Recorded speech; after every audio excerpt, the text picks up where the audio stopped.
Hannah, hey, thanks so much for taking the time to talk with me. I really want to dive into not just the songs, but also the voice, the instruments, and, the person behind it all. So let's start with something kind of instinctive. If someone caught just 5 seconds of one of your songs, what do you hope they'd hear that'd make them go, oh yeah, that's totally hers? Well, that's a beautiful question. Thanks for asking me. 5 seconds, huh? I guess I hope they'd feel the warmth. There's this something in my voice I can't really put into words. It's like you don't just hear the melody, you kind of feel the weight behind the words. And there's the breath, too. The little pause I leave before a phrase. As for instruments, yeah, definitely the guitar. That soft, kind of round sound that's always hanging around me. It feels like home, Even when the songs switch up, that connection with the guitar is still there, like a thread that holds it all together. I like that image, the guitar as this thread weaving through everything. What's your earliest memory of music feeling kind of personal to you? Like, not just some background noise, but something that really hit home. My earliest memory, let me think. I guess I was about 7 or 8, sitting right there on the kitchen floor at my grandma's place in Texas. She had this old radio just sitting on the counter, and a song came on. I can't even remember which one now. But what I do remember is looking down at my hands and realizing I was tapping the rhythm on the tiles. It kind of felt like the song was mine, Like it was happening to me, not just playing around me. Sounds a bit silly, maybe, but I think that's when music stopped being just background noise. It became something I could really hold on to. That doesn't sound silly at all. It actually sounds like the moment when music kind of turned physical, like you could almost touch it. Do you have a certain place or time of day, maybe an object or a little ritual that helps you step into the world of a new song? Well, I'm not sure if you'd really call it a ritual. It usually happens early in the morning, like before the world's even properly awake. I make a cup of coffee, crack open the window, even if it's cold, and just hold the guitar. I don't play anything specific at first. I just sit there for a bit, feel the wood in my hands. I don't start with words. Instead, I wait for the guitar to find the first note, and then I kind of follow it. It's like the song's already there, just hanging in the air, and I just have to make enough room for it to come through. Yeah, that makes sense. And you mentioned the guitar, right? Which instrument do you feel most connected to emotionally? Like, what can you express through it that maybe your voice alone can't quite capture? The guitar, yeah, no question. It's the guitar. My voice? It's kind of more upfront, more raw maybe. When I sing, the words just spill out right away, carrying all their weight with them. But the guitar, it's different. I mean, I can almost hide behind its sound. Let the strings speak for me, say the things I'm too scared to put into words. I can make a note cry, Let it hang there, vibrating longer without needing to explain a thing. The voice, it wants to be understood. But the guitar, nah, it just waits. Waits for someone to really listen. Ah, that's beautiful. It's like the guitar is not just an instrument, but a companion. Speaking of companions, when you're arranging a song, how do you decide when to add more layers or, on the flip side, when to pull back and let silence do the talking? Well, it really depends on what the song's already doing right then, Like if the rhythm or harmony's already saying everything, then adding another layer? Yeah, that's just noise. But when I catch this feeling of emptiness, not like a nice breathing space, but something actually missing, then maybe, just maybe, the song needs something else. Silence, though, that's trickier. The right kind of silence can carry way more weight than 1,000 notes. I kind of ask myself, is this space helping the voice, or is it, choking it? And weirdly, the answer often hits my body before my brain even gets there. Like if I catch myself wanting to hold my breath, that's usually my sign. I gotta leave more space. Wow, that's really insightful. It's almost like the arrangement is a conversation between you and the song, huh?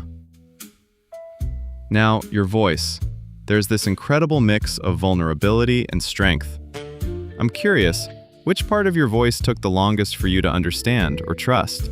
So, my lower register, that part right near my normal speaking voice? Yeah. For the longest time, I kinda thought it was a problem. Like something I had to fix. I wanted my voice to be clearer, more, I don't know, like what I thought a singer's voice should be, you know?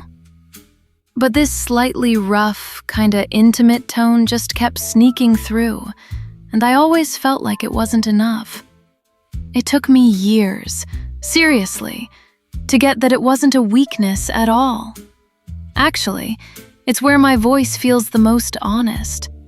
Like when I stop trying to sound like someone else and just let it be mine, that's when it gets strong.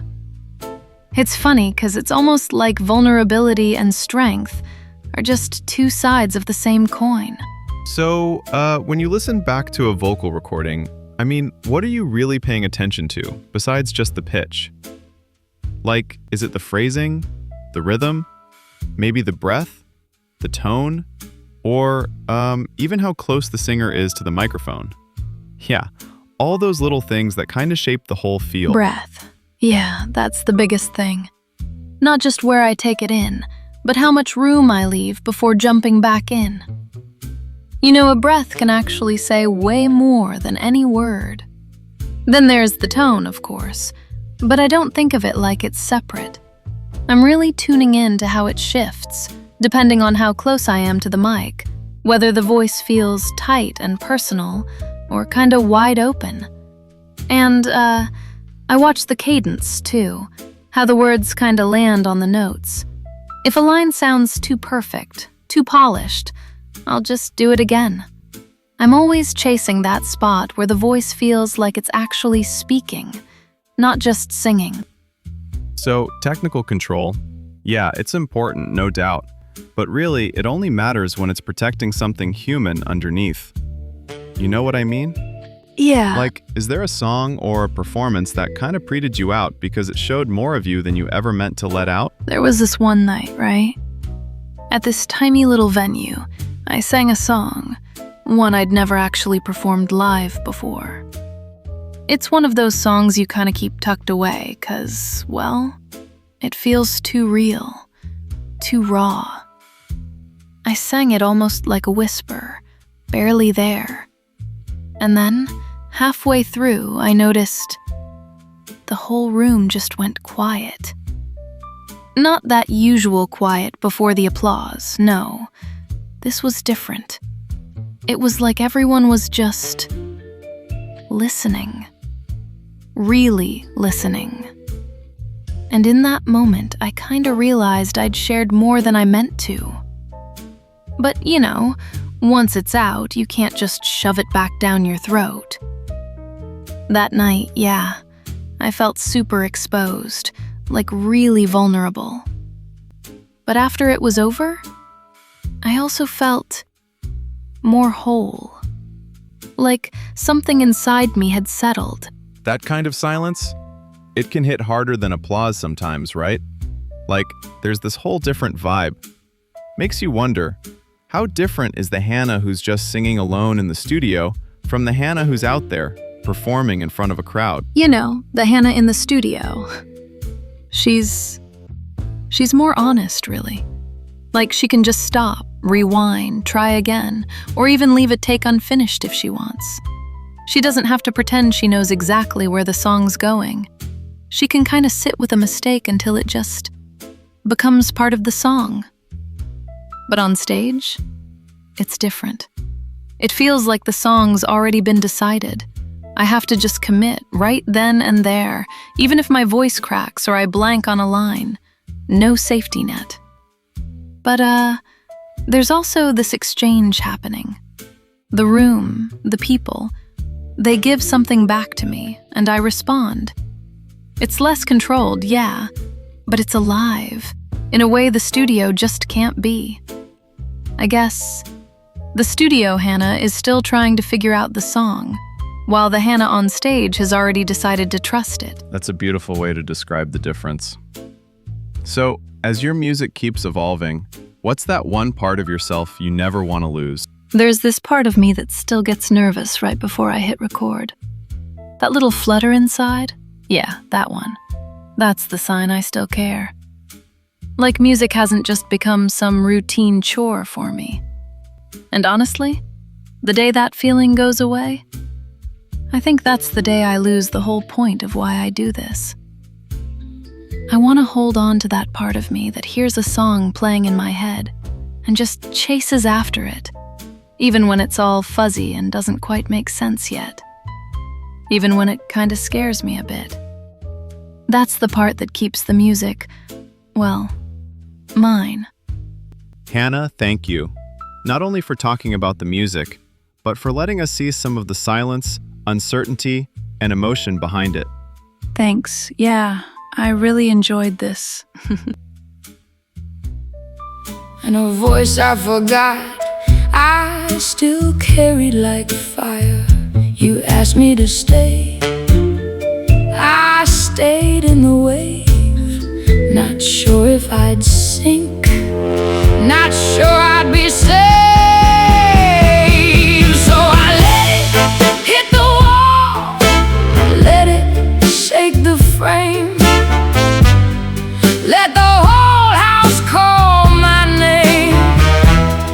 Not a song, just a stain of a moment I can't explain, but the wall remembers. The wall remembers.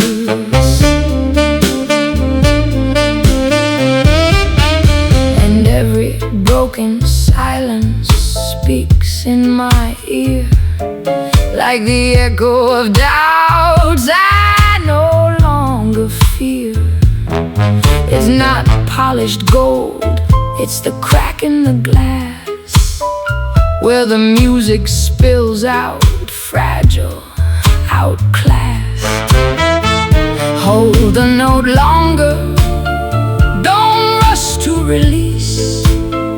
In the space between, I find my peace. So I let it hit the wall, oh, let it shake the frame, let the whole house call my name. Not a song, just a stain of a moment I can't explain, but the wall remembers. The wall remembers. It's Amy's ghost in the midnight breath, the smoky whisper that's neither life nor death, raw and tender, a wound that sings, the ache of distance, the pull of strings. So I let it hit the wall, let it shake the frame, let the whole house call my name. Not a song, just a stain of a moment I can't explain, but the wall remembers. The wall remembers. And the wall still hums when the house is still. Not a song you choose, but a song you fill with whatever's left after the sound has gone. The wall remembers.